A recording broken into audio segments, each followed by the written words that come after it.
오늘은 사무엘 3장 말씀을 함께 나눌게요. 6절 말씀을 제가 읽으면 사울의 집과 다윗의 집 사이에 전쟁이 있는 동안에 아브넬이 사울의 집을 점점 권세를 잡으니라 이렇게 말하죠. 야합보다 연합을 이루라라는 제목이고요. 내용을 간단하게 이제 정돈해 보면 사무엘하 3장은 아브넬의 이야기를 소개하죠. 사울의 군 총사령관이었죠.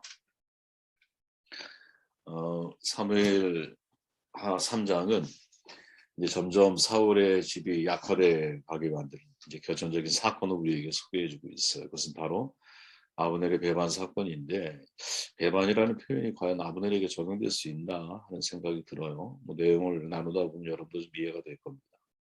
어쨌든 아브넬은 사울 군대의 총사령관으로서 사울이 죽은 후에 아들 이스보셋을 왕위에 오르게 한 인물이죠. 그러나 그 목적은 자신의 권력을 유지하기 위함이었던 것 같고, 사무엘하 3장에 등장하는 3명의 인물이 있는데 주목해야 할 이스보셋, 아브넬, 그리고 다윗의 군대 장관 역할을 했던 요압.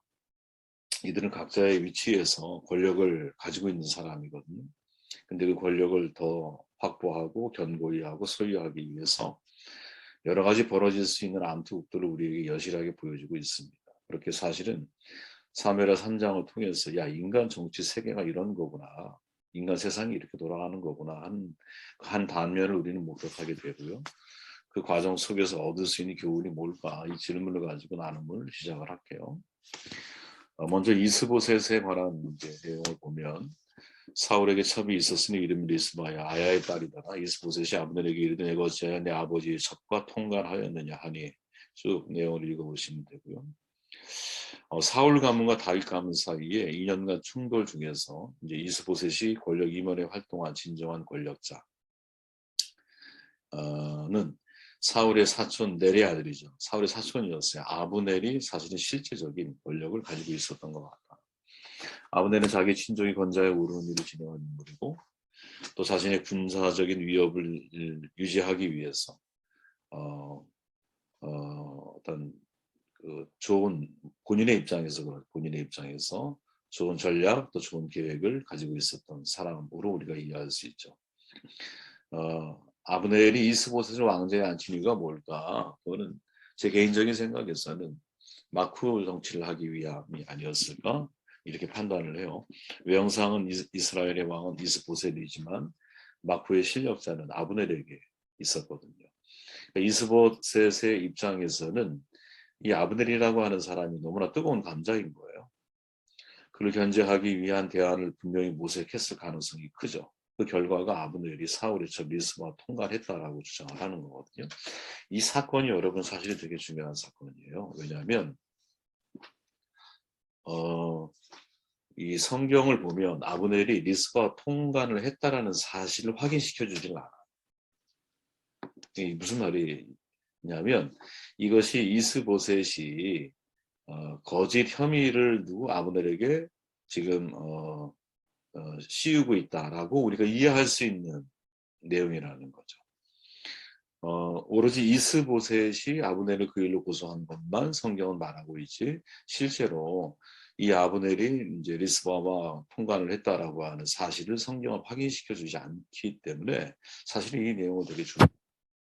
우리는 보통 이제 성경이가 이제 여러 학자들도 보면 그냥 통관한 거를 당연하게 받아들여요. 그냥 당연히 통관을 했다 이렇게 이야기를 하거든요. 근데 가만히 본문 말씀을 읽어보면 성경이 그걸 확인시켜 주는 게 아니에요. 어떻게 보면 이스보셋이 아브넬의 힘을 견제하기 위해서 그에게 거짓 혐의를 씌우고 있는, 그러다 보니 이제 아브넬의 입장에서는 이 말을 들었을 때 굉장히 화가 났겠죠. 그죠? 그리고 이런 행동을 하고 있는 이스보셋의 모습 속에서 사울의 행동을 우리는 엿보게 되는 거예요. 사울이 그랬잖아요. 다윗이 만만이여라는 이야기를 듣고 다윗은 마치 반역자인 것처럼 그를 몰아내고 그를 죽이려고 했잖아요. 그런 행동들이 누구에게? 이스보셋에게 그대로 사실은 답습되고 있는 거죠. 우리가 잘 알지만 십계명 제9계명은 내 이웃에 대하여 거짓 증거 말라 하잖아요.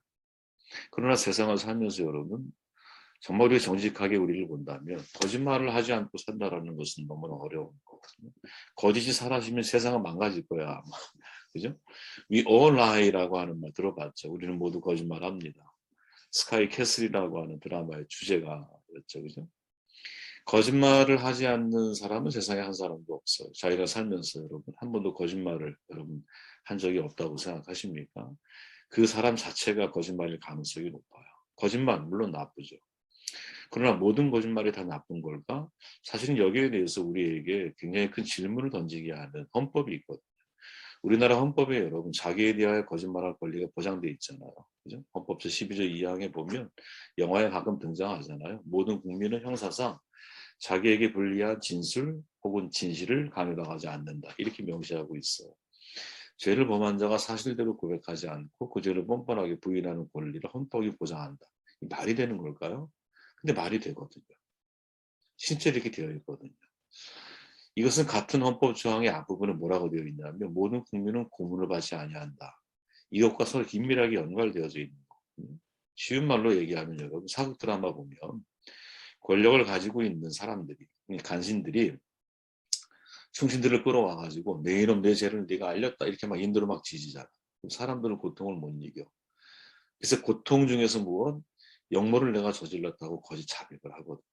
우리나라에 예전에 여러분 형사들이 얼마나 많은 무고한 사람들을 범죄자로 만들어서 교도소에 집어넣었잖아요. 그죠? 나중에 그것이 거짓 열심히 발각이 되고 제대로 보상도 못 받고 잃어버린 정말 20년, 30년의 세월을 살아온 사람들이 얼마나 많습니까?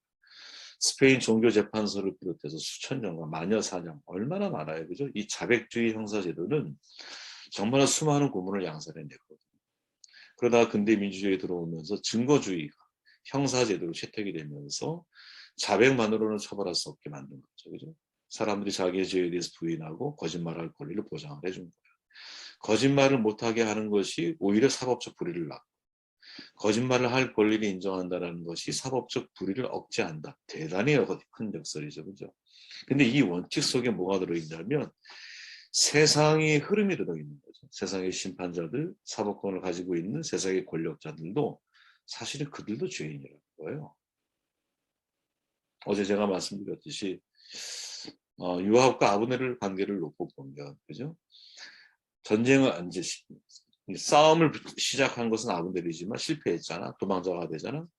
근데 아브넬을 쫓아간 것은 요압의 동생 아사헬이거든. 아사헬. 그러다 보니 실제로 아사헬의 죽음에 대한 일차적인 책임은 이 아브넬에게 물을 수 없는 문제라는 거예요. 근데 인간은 그렇게 생각하지 않는다. 그죠? 그래서 항상 내가 여러분 어떻게 보면 내가 피해자인 것 같지만 피해자 의식을 가지고 있는 사람이 사실은 화해의 제스처를 내가 내밀 수 있는 건데 내가 피해자이자 동시에 가해자가 될 수 있다는 사실을 요압이나 아브넬이나 스스로 인정할 수 있는 사람들이 사실은 모든 잘못된 사슬을 끊어버릴 수 있는 힘이 있는 거지. 근데 이제 그런 능력을 우리 사회가 갖추고 있느냐? 사실은 갖추고 있지 않다라고 우리가 확인할 수 있다라는 거예요. 법을 놓고 보면. 아브넬이 자신을 놓아 왕위를 잇게 할 때만 해도 이스보셋의 입장에서는 아브넬의 충신이었을 거야. 근데 아브넬의 세력이 자신보다 커지고 있다는 사실을 알게 되면서 견제의 필요성을 느끼게 되죠. 그리고 그 선택이 뭐냐? 거짓 혐의를 통해서 누구?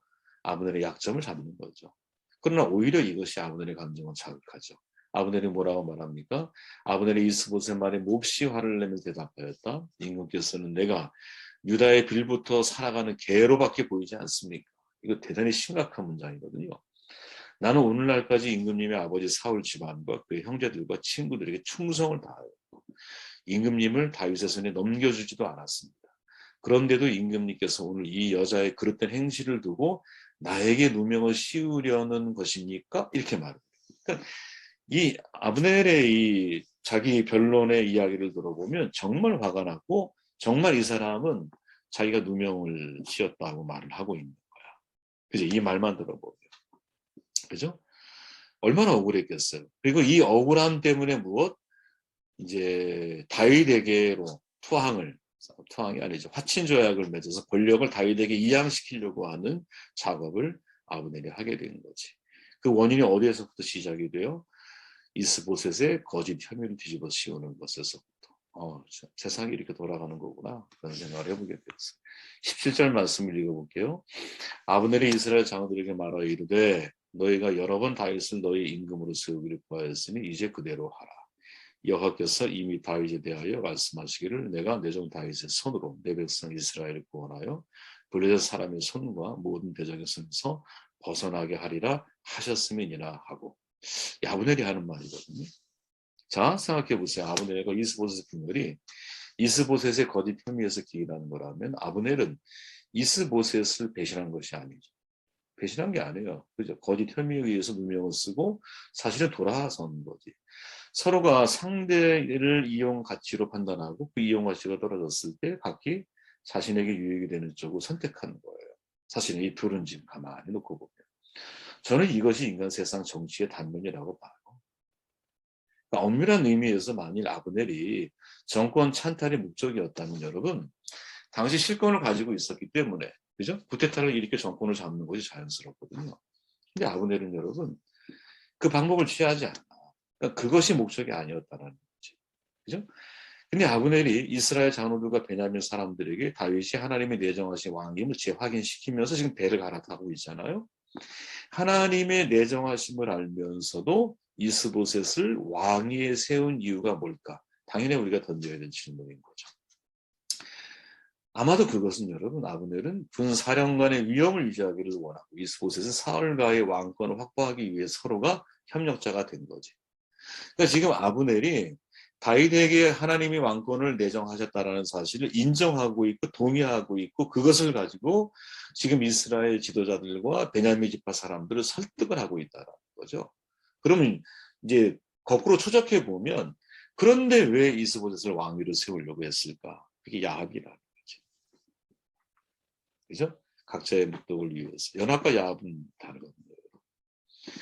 연합은 여러분 긍정적인 거예요. 그죠? 공동의 목적을 이루기 위해서 서로 합리적이고 이성적으로 한 공동체를 만들어가는 거예요. 협력자 관계를 만들어가는 거예요. 근데 야합은 여러분 목적이 잘못된 거지. 목적이 잘못됐기 때문에 비논리적이고 비약적이고 감정적인 특성을 가져요. 아브넬과 이스보셋의 관계가 여러분 연합이냐? 아니 야합에 가까운 거죠. 여러분. 아브넬의 입장에서는 여러분 이스보셋과 결별을 결심했을 때 이스라엘 장로들의 또 베냐민 지파에게 한 말을 들어보면 그가 가지고 있었던 목적이 더 선명하게 드러나는 거예요. 목적을 말하지는 않아. 목적을 말하지는 않지만 하나님이 이미 다윗을 이 이스라엘의 왕으로 내정하셨다라는 사실을 이야기함과 동시에 내가 무엇 때문에 이스보셋을 왕으로 세우고 내가 무슨 목적으로 다 그 일을 하고 있는지가 들통이 나버리는 거죠. 이해되시죠, 여러분? 어떤 목적으로 이스보셋을 왕위에 세웠는지는 말하지 않지만 다윗이 내정됐다는 사실을 인정함과 동시에 지금 아브넬과 이스보셋이 어떤 목적으로다가 서로가 연합되어 있는지, 연합이 아니죠. 야합되어 있는지가 들통이 나는 거죠. 여러분 예수님 시대에도요. 야합은 항상 존재했어. 바리새인들도 아니죠. 아주 보수파들 아니에요. 철저한 근본주의자들이에요. 우리를 얘기하면 선비 같은 사람들이야. 진짜 보수, 진짜 보수, 그죠? 근데 헤롯 당원들과 야합을 하잖아. 헤롯 당원은 뭐예요, 여러분? 말 그대로 로마에 부역하고 있는 당원들이거든요. 정치권과 결탁을 했는데 그 사람은 사실은 나쁜 사람들이구나. 이스라엘 입장에서 놓고 보면. 어떻게 여러분 철저하게 보수주의 사람들과 철저하게 어떤 부역하고 있는 사람들과 같은 마음이 될 수가 있겠어. 그죠? 그럴 수가 없는 거지 사실은. 서로 원수지간이 되기 쉬운 거죠. 그런데 그들이 결탁을 해요. 이런 걸 야합이라고 하는 거죠. 야합을 왜 할까? 미가 선지자가 말하죠. 미가 선지자가 네, 죄송합니다. 안 보여드렸네요. 7장에 보니까 지도자와 재판관은 뇌물을 구하며 권세자는 자기 마음의 욕심을 말하며 그들이 서로 결합하리. 미가 선지자는 여러분 결심, 결합. 결합의 목적, 야합의 목적이 뭐냐? 아주 간단하게 정리해드리죠. 마음의 욕심 때문이다. 그죠? 이 욕심이 사람들로 하여금 사실은 야합하게 만들고 욕심이 사람들로 하여금 서로가 섞일 수 없는 물과 기름인데도 불구하고 마치 섞이는 것처럼 같이 협력적 관계인 것처럼 살아가게 만든다. 이게 여러분 세상의 흐름인 거예요. 여러분 세상의 흐름은 영원한 적도 영원한 아픔도 없는 거죠. 거죠. 그죠? 언제나 나의 이익이 부합되면 누구와도 내가 이제 아군이 될 수 있고 누구라도 내가 적으로 등지며 살아갈 수 있는 거예요. 여러분 선거 끝났지만 선거철이 되면 여러분 얼마나 많은 후보자들이 교회에 찾아오는지 아세요? 제가 예전에 목회할 때도 항상 선거철이 되면 찾아와요. 교계 후보자들이 이제 그 정치인들을 되게 환영을 하죠. 왜 환영을 할까? 어쨌든 말도 하게 하고 광고도 하게 하죠. 이유는 간단해요, 여러분. 서로가 필요로 한 요구가 대가가 맞아 떨어지기 때문이고 정치인들이 표를 원하지. 교회 지도자들은 이권을 원하지. 그죠? 그러니까 이것을 서로가 채워줄 수 있다면 언제든지 서로가 섞일 수 없는 것인데 예수님은 섞지 않잖아요. 이들은 야합을 통해서 예수님에게 뭐라고 말하냐면 예수님이 그들에게 말하잖아요. 가이사의 것은 가이사에게, 하나님의 것은 하나님에게 드려라. 이렇게 말씀하시잖아. 교회와 정치를 분리시켜버리거든요. 그런데 오늘날 교회 지도자들은 그렇게 못하고 있더라. 그것도 대형 교회에서 이런 일을 너무 자주 하죠. 대형 교회에서. 그죠? 근데 교회는 여러분 야합의 공동체가 아니에요. 연합의 공동체거든요. 골로새서에서 바울이 말하잖아요. 오모의 머리로 말미암아 마리아와 힘쓰는 공급함을 받고 연합하여 자라는 거야. 연합하여. 우리는 야합하여 자라는 게 아니에요. 우리는 개인의 목적, 개인의 이권, 또 개인의 사심을 위해서, 그죠? 서로가 이익을 위해 협력적 관계로 맺어진 사람들이 아니라 공유 가치를 위해서 헌신하기 위해서 뭉쳐 있는 사람들이고, 야합인가, 연합인가 질문해야 한다고 생각을 합니다. 마지막 요압이 그의 동생 아비새가 아브넬을 죽인 것은 그가 기브온 전쟁에서 다윗 동생 아사엘을 죽인 까닭이었다. 다윗에게 위기가 찾아오죠. 왜? 파친 조약을 주도했던 1등 공신 아브넬이 요압에 의해 살해가 된 거야. 제일 당황한 사람이 누굴까요? 다윗이거든요. 왜? 계약 체결자잖아. 그죠? 그리고 모든 혐의가 누구에게 몰려? 다윗에게 몰릴 거 아니야. 지금 요압 때문에 여러분 다윗은 진짜 궁지에 몰린 거거든요. 근데 결과적으로 놓고 보면 다윗이 아브넬의 죽음을 애도하고 애가를 짓고 헤브론을 향하는 상열을 끝까지 따라가 모든 음식을 다 거부하면서 진심으로 애도하고 슬퍼하는 모습을 이스라엘 사람들이 지켜보면서 그들이 모두 내레 아들 아브넬을 죽인 것이 왕이 한 게 아니라 하는 것을 알게 되죠. 근데 주목할 건 뭐냐? 요압이죠. 그죠? 요압은 여러분 아브넬이 스파이라고 생각을 해요. 그렇게 말을 해요. 그리고는 마치 그 이유 때문에 아브넬을 죽인 것처럼 겉은 포장이 되는데 성경이 말하는 진실은 다르다. 성경은 뭐라고 말해요? 동생 아비새가 이제 요압과 그의 동생 아비새가 아브넬을 죽인 것은 아사엘을 기브온 전투에서 누가 아브넬이 죽였기 때문이다. 즉 개인적인 복수심을 위해 살인을 저지르는 거죠. 그것도 다윗과 아무런 상의도 없이 개인적인 사심으로 나라를 위기에 빠뜨린 거야. 이게 세상이라는 거죠. 세상은 그런 거예요. 세상에 살아가는 사람들의 삶의 방식을 놓고 보면 진실보다는 거짓, 연합보다는 야합, 내가 용서보다는 개인적인 복수. 더 좀 넓게 좀 해석해 보면 이타심보다는 자기의 사심을 중심으로 해서 돌아가는 것이 세상이 아니겠는가. 각자의 이익을 위해 살아는 어제의 적이 오늘의 동지가 될 수 있는 것이 세상이에요. 그죠? 겉으로는 상대를 위하는 척하지만 속으로는 사심에 불타 있는 것이 인간인 거예요. 그죠? 진짜 주목할 것은 뭐냐? 저는 그런 생각이 들었어요. 야, 이렇게 인간적인 처세와 정치가 난무하는 가운데서도 하나님의 계획은 유유히 흐르고 있다라는 거지. 저는 이제 이 부분이 사실은 저에게 굉장히 큰 은혜이자 감사함인데, 보세요, 여러분. 저마다 아브넬은 아브넬의 목적이 있고 이스보셋은 이스보셋의 목적이 있어. 요압은 다윗 안에 있지만 다윗 안에서도 자기 사심을 가지고 움직이는 사람들이야. 세상은 이렇게 움직인다는 거죠. 그죠? 그들의 본래의 의도는 다 숨어 있어. 그리고 자기의 권력을 확보하기 위해서는 거짓 혐의를 씌우기도 하고요. 언제든지 서로의 의견이 달라지면 배를 갈아탈 수도 있어, 이 사람들은. 그죠? 그리고 자기의 사심을, 개인적인 복수심 하나만 생각하지 말고 사심을 위해서 여러분 상대를 얼마든지 속이고 사람까지도 죽일 수 있는 이런 사람들이야. 이런 일들이 벌어지고 있다는 거지. 그런데 더 주목해야 할 거는 뭐냐.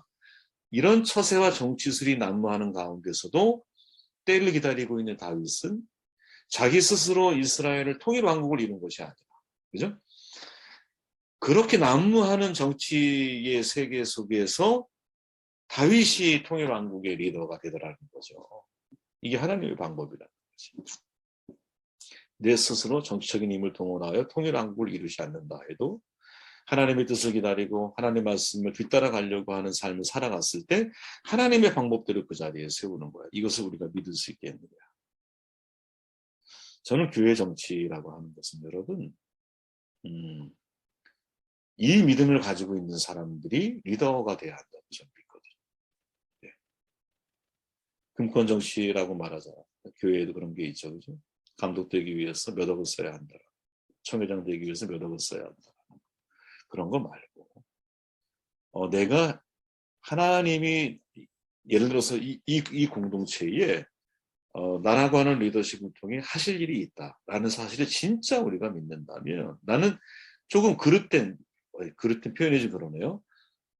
내가 다른 일을 내가 열심히 매진한다 할지라도 하나님이 그 길로 나를 인도하셔서 나를 세우실 것을 믿어야 되는 거죠. 이 믿음을 가지고 우리가 공동체를 바라볼 때 야합이 아니라 연합을 통해서 공동체를 세워갈 수 있는 것이지. 그죠? 만약에 내가 정치적인 목적을 가지고 나의 방법대로 그 일을 이루어 가려고 한다면 그것은 반드시 실패하게 되어 있다. 제가 내릴 수 있는 결론입니다.